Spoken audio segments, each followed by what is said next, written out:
یہ مفاہیم جو میں آپ سے عرض کر رہا ہوں کہ یہ بزرگوں سے پڑھے اور سنے ہوئی باتیں آپ سے عرض کر رہا ہوں کہ جب کہا جا رہا ہے نا کونوا مع الصادقین، سچوں کے ساتھ ہو جاؤ، تو اب عیسائی بھی نہیں کہہ سکتا کہ سچوں کے ساتھ کیوں ہو جاؤ، اب یہودی بھی نہیں کہہ سکتا کہ سچوں کے ساتھ کیوں جاؤ، اور اگر کوئی مسلمان ہوتے ہوئے کہے کہ سچوں کے ساتھ کیوں ہو جاؤ تو وہ شاید مسلمان ہی نہیں رہتا، جو سچوں کے ساتھ ہونے پر بھی سوچتا ہو کہ کیوں ہو جاؤ۔ بات مکمل ہے کہ سچوں کے ساتھ ہو جاؤ، سچوں کے ساتھ ہو جاؤ۔ اچھا، کونوا مع الصادق بھی نہیں ہے، کونوا مع الصادقین ہے۔ یہ پورا قبیلہ صادق ہے، یہ پورا خاندان صادقین کا خاندان ہے، یہاں پہلا بھی سچا ہے اور آخری بھی سچا ہے۔ یہ اگر یوں کہہ دیا جائے کہ یہ پہلا بھی محمد ہے، آخری بھی محمد ہے، یہ پہلا بھی صادق ہے، آخری بھی صادق ہے، مگر عجیب حسن اور اللہ کا عجیب نظام اور اس کا عجیب انتظام کہ جب اسلام کا اعلان ہوا تب بھی ایک صادق اور امین سے ہوا۔ اگر میں یہ کہوں کہ اس پہاڑ کے پیچھے ایک لشکر ہے تو مان لو گے؟ سارے مشرکین مکہ نے کہا ہم مان لیں گے۔ حضرت نے فرمایا جا کر دیکھو اور لشکر نظر نہ آئے تو کیا کہو گے؟ تو کہنے لگے ہم جا کے دیکھیں گے اور لشکر نظر نہ آیا تو ہم کہیں گے عبداللہ کا بیٹا جھوٹ نہیں بولتا، ہماری آنکھیں دھوکہ کھا رہی ہیں۔ جب اتنا سچا اور صادق اپنے آپ کو منوا لیا تب کہا ہے کہ کہہ دو اللہ وحدہ لا شریک ہے، قولوا لا الہ الا اللہ تفلحوا۔ وہ جب اعلان اسلام ہو رہا ہے تب بھی صداقت کی بنیاد، جب اسلامی دنیا مسلمان، اس وقت کے مسلمان جب عالم اسلام پرورش پانے لگا، ترقی کرنے لگا، قیل و قال کا دور غالب آنے لگا، اقوال و نظریات کا ایک طوفان اور ایک سمندر بپا ہونے لگا، سمندر مچلنے لگا، طغیان کرنے لگا، تو پھر مختلف اقوال کا دور، مختلف نظریات کا دور۔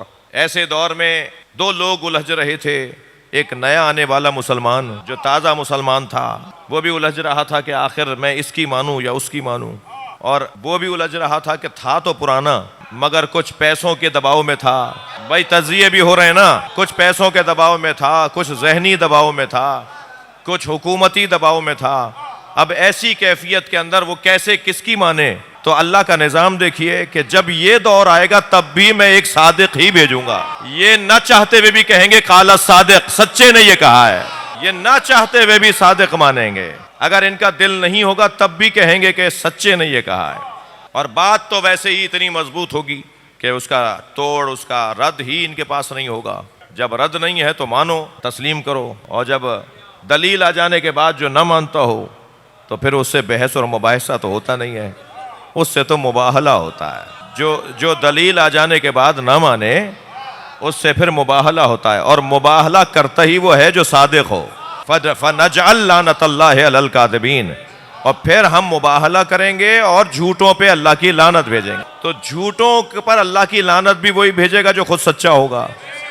صلوات ہدیہ کرتے ہیں ذرا محمد و آل محمد۔ مولانا محمد حسین حسینی کی گلشن حدید اور یہ جو علاقے ہیں آپ کے اسٹیل ٹاؤن اور پپری اور گھاروں تک اور ٹھٹا تک مولانا کی بڑی خدمات ہیں۔ اس پورے علاقے کو، جو بہت بڑا ایریا ہے، اس پورے علاقے کو مذہبی اعتبار سے سنبھالنے والوں کے درمیان یہ چاند ہیں۔ میں ان کی خدمات کو بہت قریب سے جانتا ہوں۔ جامعۃ الزہرا مدرسہ اس وقت مولانا چلا رہے ہیں، دسیوں علاقوں میں، بلکہ شاید 600 کی تعداد میں طالب علم ہیں جو روزانہ ہیں ان کے مدرسے سے استفادہ کرتے ہیں۔ یہ چھوٹی بات نہیں ہے، یہ اللہ کی توفیق ہے، یہ سیدہ کا ان پہ کرم ہے۔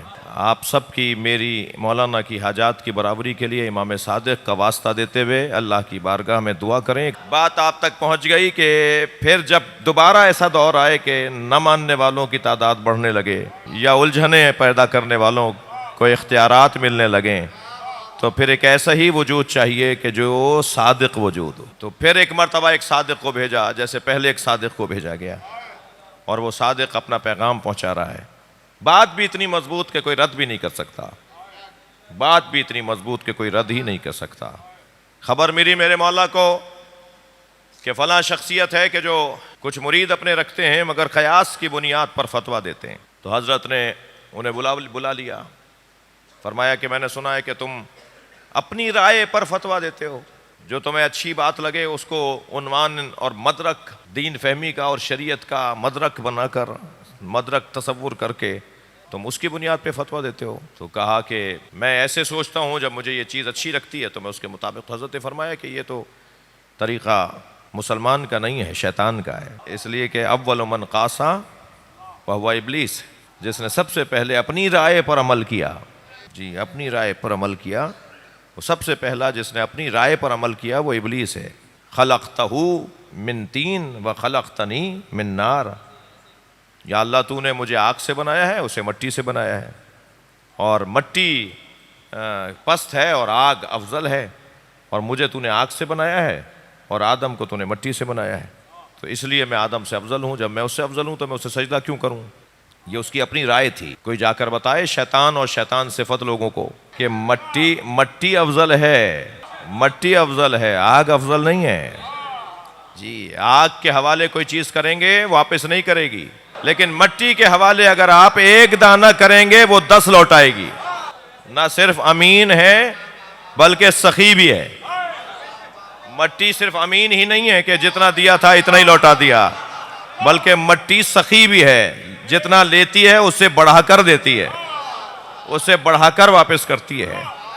لہٰذا مٹی کو تم نے کیسے کہہ دیا کہ وہ مفضول ہے، اور آگ کو کیسے کہہ دیا کہ وہ افضل ہے؟ وہ افضل نہیں ہے۔ تو یہ پہلا جو قیاس کیا، جو اپنی رائے پر عمل کیا، مولانا نے فرمایا وہ تو ابلیس ہے۔ مجھے بتاؤ قتل بڑا جرم ہے یا زنا بڑا جرم ہے؟ انہوں نے کہا جی قتل بڑا جرم ہے۔ حضرت نے جب ان سے پوچھا کہ بتاؤ قتل بڑا جرم ہے یا زنا بڑا جرم ہے، تو وہ فرمانے لگے قتل بڑا جرم ہے۔ تو حضرت نے فرمایا اگر قتل بڑا جرم ہے تو اس پہ 4 گواہ ہونے چاہیے تھے، جبکہ زنا پہ 4 گواہ ہیں، قتل پہ 2 گواہ ہیں۔ اگر وہ زیادہ مذموم عمل ہے تو پھر قتل پر زیادہ گواہ ہونے چاہیے تھے، اور جو اس سے کم مذموم عمل ہے تو اس کے اوپر گواہ کم ہونے چاہیے تھے، مگر وہاں گواہ زیادہ ہیں، وہاں گواہ کم ہیں۔ پھر حضرت نے فرمایا بتاؤ نماز افضل ہے یا روزہ؟ انہوں نے کہا جی نماز۔ تو حضرت نے فرمایا حالت ایام میں خواتین سے روزہ بھی چھوٹتا ہے اور نماز بھی چھوٹتی ہے، لیکن بعد میں انہیں روزہ رکھنا ہے، نماز نہیں پڑھنی۔ اگر نماز افضل ہے تو اللہ بعد میں نماز کیوں نہیں پڑھوا رہا؟ روزہ اللہ بعد میں رکھوا رہا ہے ان سے، حکم شریعت یہ ہے کہ بعد میں روزہ رکھنا ہے لیکن نماز نہیں پڑھنی، تو افضل چیز چھڑوا رہا ہے۔ تو تمہارے اگر رائے پر عمل کیا جائے تو تم تو شریعت ہی بدل دو گے۔ اور پھر متاثر ہوئے، یہ کوئی 8-10 سوال ہیں جو حضرت نے ان سے کیے ہیں۔ حضرت نے جو ان سے کیے ہیں، آب پشت زیادہ نجاست رکھتا ہے یا بول زیادہ نجاست رکھتا ہے؟ پھر انہوں نے فرمایا کہ بول، تو حضرت نے فرمایا بول پہ تو غسل نہیں ہے اور آب پشت کے اوپر غسل ہے، تو تم اپنی رائے پر عمل کرو گے تو تم تو شریعت بدلو گے، حکم رسول کو بدل دو گے۔ تو اس کے بعد پھر ماحول تبدیل ہوا اور بہت ساری چیزوں میں اصلاح ہوئی۔ جی کوئی 70 سال کی عمر تھی، اس وقت پوچھا حضرت امام اعظم ابو حنیفہ سے حضور آپ کی عمر کتنی ہے؟ تو بے ساختہ کہنے لگے 2 سال کا ہوں۔ تو ایک نے کہا آپ بہت محترم شخصیت ہیں، آپ مزاح فرما رہے ہیں، تفنن، آپ مزاح فرما رہے ہیں، آپ کی عمر تو 2 سال کی نہیں ہے۔ فرمایا لولا السنتان یا لولا السنتان لہلک النعمان، اگر 2 سال جو جعفر صادق کی خدمت میں رہا وہ میری زندگی سے نکال دو تو میری زندگی نہیں ہے۔ میری زندگی تو ہے ہی وہ جو جعفر صادق کے ساتھ گزاری ہے، ان سے سیکھنے میں گزاری ہے، ان سے سمجھنے میں گزاری ہے۔